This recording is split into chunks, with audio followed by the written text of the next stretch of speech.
आज मैं आपको एक भक्त की कहानी सुनाऊंगा, भक्त प्रहलाद की।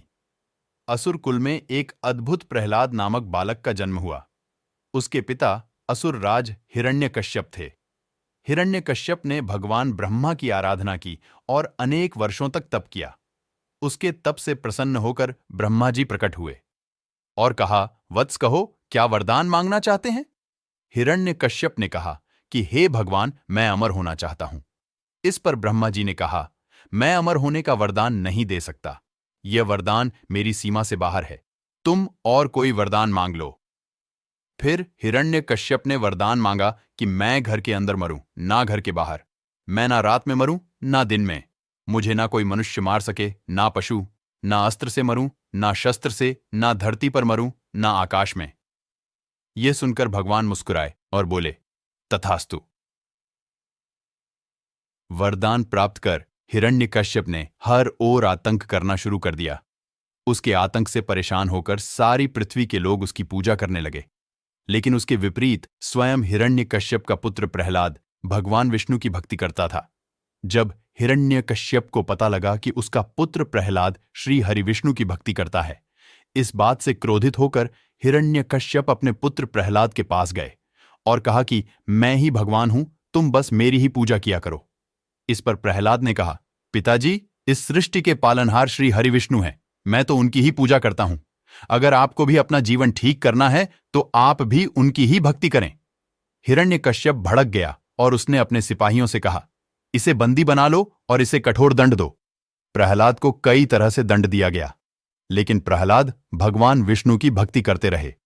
इसके बाद हिरण्यकश्यप ने अपने सिपाहियों को कहा, प्रहलाद को मृत्युदंड दिया जाए। सिपाहियों ने प्रहलाद को एक ऊंची पहाड़ी से नीचे फेंका गया, लेकिन फिर भी प्रहलाद बच गए।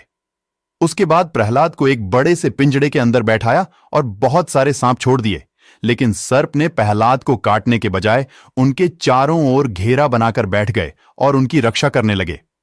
इसके बाद हिरण्यकश्यप की बहन होलिका आई और बोली, भैया, मेरे पास एक चादर है जिसे ओढ़कर मुझ पर अग्नि का कोई प्रभाव नहीं पड़ता है। मैं प्रहलाद के साथ अग्नि में बैठ जाती हूं। प्रहलाद मर जाएगा और मैं चादर के कारण बच जाऊंगी। हिरण्यकश्यप को यह विचार पसंद आया और उसने अपने सिपाहियों से कहा, एक अग्निकुंड बनाओ। उस अग्निकुंड में होलिका चादर ओढ़कर भक्त प्रहलाद को अपनी गोद में लेकर बैठी, लेकिन किसी कारणवश वह चादर होलिका से उड़कर प्रहलाद के ऊपर आ गई। होलिका जलकर भस्म हो गई और प्रहलाद बच गए। उसके बाद हिरण्यकश्यप क्रोध से आग बबूला हो गया। उसने कहा कि मैं स्वयं प्रहलाद को मारूंगा। सूर्यास्त के समय उसने प्रहलाद को बुलाया। अपने घर की चौखट पर आकर प्रहलाद से कहा, बता, कहां है तेरा विष्णु? प्रहलाद ने कहा, पिताजी, भगवान तो सभी जगह है, वह तो कण कण में विराजमान है। आप जिसके सहारे खड़े हैं उसमें भी भगवान है। यह सुनकर उसने खंबे को तोड़ दिया। उस खंबे से भगवान श्री हरिविष्णु अपने नरसिंह अवतार में प्रकट हो गए। भगवान नरसिंह ने हिरण्यकश्यप को अपनी जांघ पर रखकर अपने लंबे नाखूनों से उसका पेट चीर दिया। जो वरदान हिरण्यकश्यप ने भगवान ब्रह्मा से प्राप्त किया था, उसकी एक शर्त भी नहीं टूटी। उसने बोला था, ना दिन में ना रात में, सूर्यास्त की बेला थी, ना दिन था ना रात हुई थी, ना घर के अंदर ना घर के बाहर, घर की चौखट पर, ना अस्त्र से ना शस्त्र से, नाखूनों से मारा, जमीन पर ना आकाश में, इसलिए उसे जांघ पर रखकर मारा था। ना नर मारेगा ना पशु, तो भगवान आधे नर थे आधे पशु। इस प्रकार दुनिया को एक बड़े आतंक से मुक्ति मिली।